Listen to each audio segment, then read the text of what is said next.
Holy crap, Canva just acquired Cavalry, Rive now works inside Unreal Engine, and After Effects dropped 4 new beta features, including one that will save you thousands of clicks. It's Motion Mondays, and I got nothing.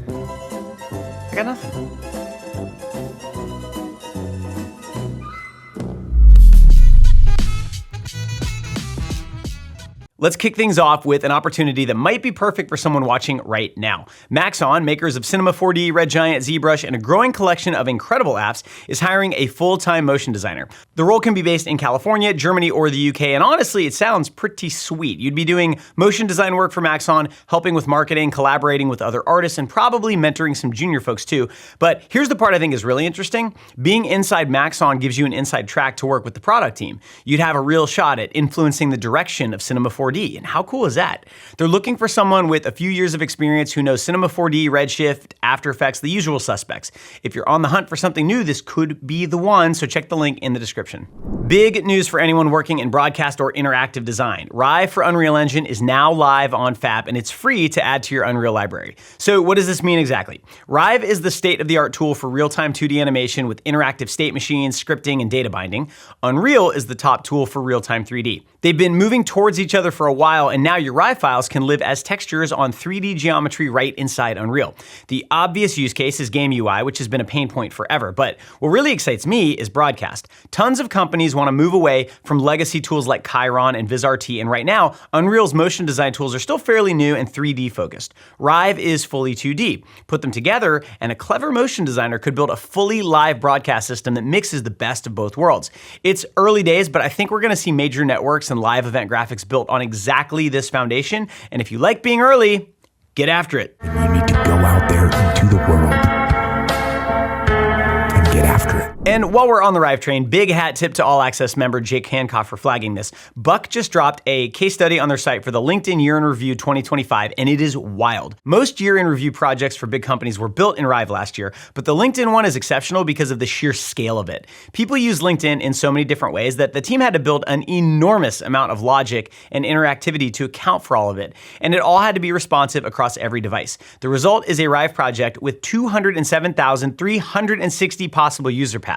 The team included Philippe Consoni, Emmanuel Colombo, Drew Jackson, and a bunch of other killers. This is a new kind of motion design project, one where you're basically working on the final product rather than handing off a render file. That's where things are going. Reason number 407 to learn Rive. Speaking of the future, a new studio called Spot just launched, positioning themselves as a studio that turns data into motion. Their pitch is beautiful visuals that are endlessly updatable, responsive, and scalable. Clients can literally plug their database directly into the project, and the animation updates automatically with whatever data comes in. This is what Rive does, what Cavalry does, and it's increasingly what clients are asking for. They don't just want a rendered video anymore, they want a system. Spot is also focused on responsive design, which web and product designers have been doing for years, but motion designers are just starting to really get hip to. Design once, deploy anywhere. And eventually it gives the client control over their own content, which more and more of them are going to want.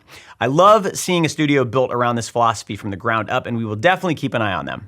Time for a quick School Motion update. Last week we launched Substance Painter for motion designers, taught by the amazing EJ Hassenfratz. If Substance Painter has always felt intimidating, this course is the most approachable way in. If you know Photoshop, you're already most of the way there, frankly. You'll learn to prep models, set up UVs and UDIMs, create textures, and export back into Cinema 4D or Blender. It's built around real-world projects, and by the end, you'll actually be able to say you know how to use Substance Painter, which will seriously level up your 3D work. It's on All Access right now. Also, mark your calendars, April 19th at Tom's Watch Bar in Las Vegas, we will be having our annual NAB MoGraph meetup. Rive is co-hosting again, along with a ton of amazing sponsors. Registration is free, and drinks are on us. Head to mographmeetup.com now to register for free and come hang with hundreds of creatives in Vegas. And All Access members, make sure you catch the portfolio review replay from last week and RSVP for our March 12th live workshop with Spencer Dickerson from Otoy on Gaussian splats and the future of 3D. Details are in the community. All Access has nearly 3,700 members now, and we'd love to have you in the mix. So get all the details at schoolmotion.com/allaccess.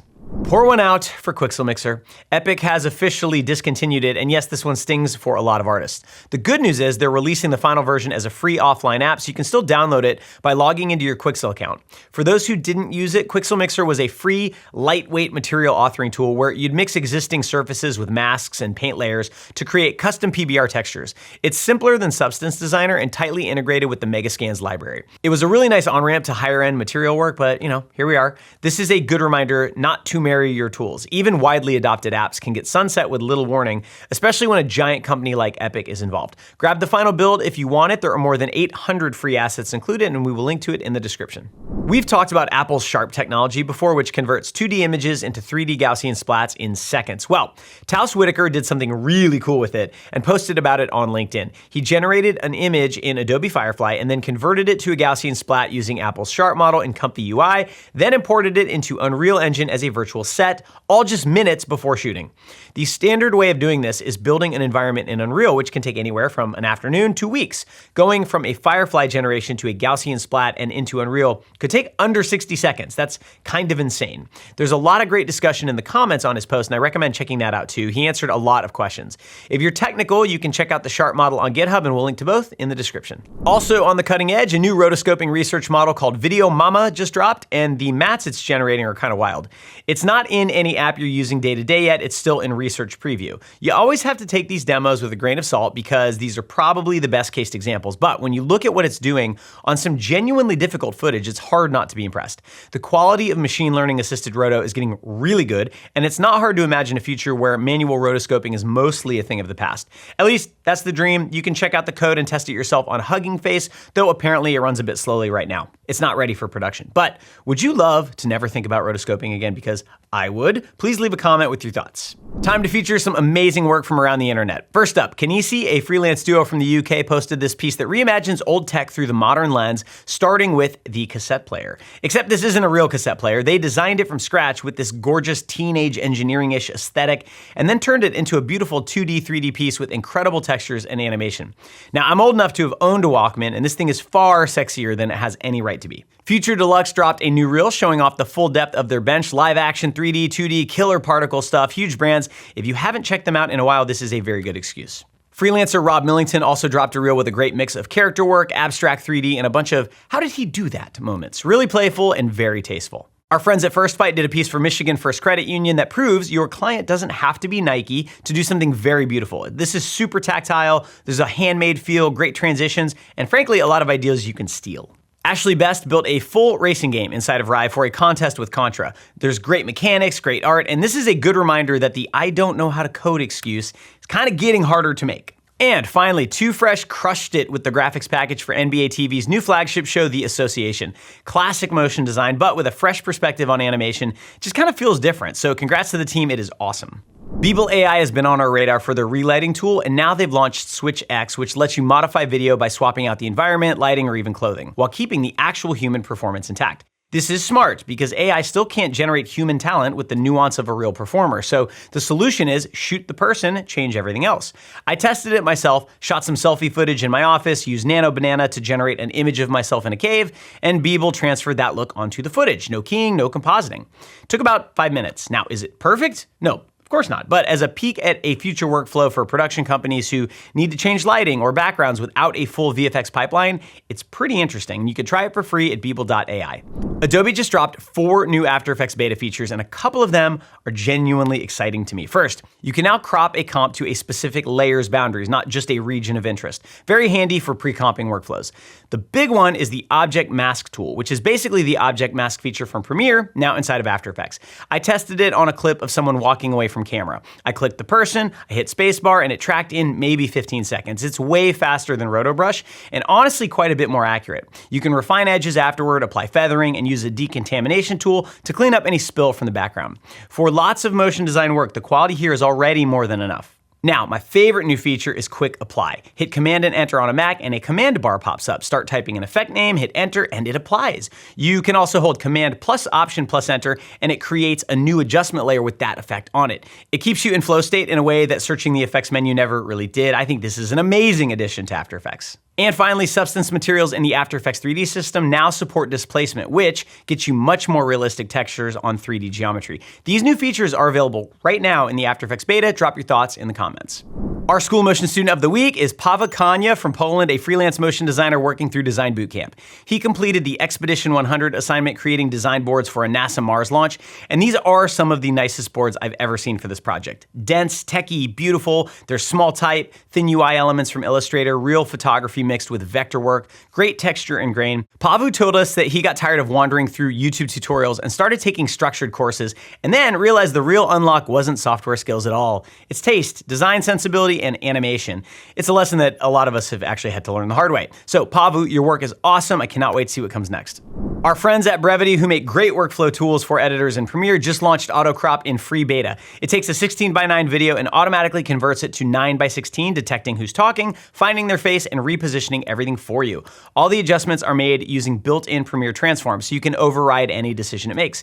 If you're on any kind of content team that's constantly reformatting video for different platforms, tools like this can save you days over the course of a year. I've used things like Autopod for editing, and the time savings are very, very real. Auto crop looks like it could become something editors just can't live without, and it's free in beta for all Brevity users right now. Check it out at brevity.pro/autocrop. There's a new iPad texturing app called Wafer from Sparseal, and it's built specifically for stylized, hand-painted NPR texturing rather than the photorealistic approach you'd use in Substance Painter. You paint directly on the 3D model, not in UV space, which is a much more intuitive workflow. There are brushes, a full layer system, mirroring tools, roughness and metalness controls, and you can paint up to 24K textures on a new iPad. Pretty impressive. While you're on Sparseal's site, also check out Uniform, which looks like a fairly full-featured ZBrush alternative for iPad, and Cozy Blanket, which is a retopology tool where you literally draw the edge loops you want directly onto the model on an iPad. That one's genuinely clever. We'll link to all three. Okay, here's the big one. Canva, a company valued at $42 billion as recently as last August, has acquired Cavalry. If you've been watching this channel, you know Cavalry. It's a 2D animation tool that's sometimes called the Houdini of 2D. It looks a little like After Effects, but it works quite differently, with incredible tools for building animation systems, generating variations, and handling responsive design. Canva already made waves when they acquired Affinity and made the entire suite, Photo, Designer, and Publisher, completely free. A lot of people looked at that and thought, if only they had an animation tool, they'd have a full creative suite.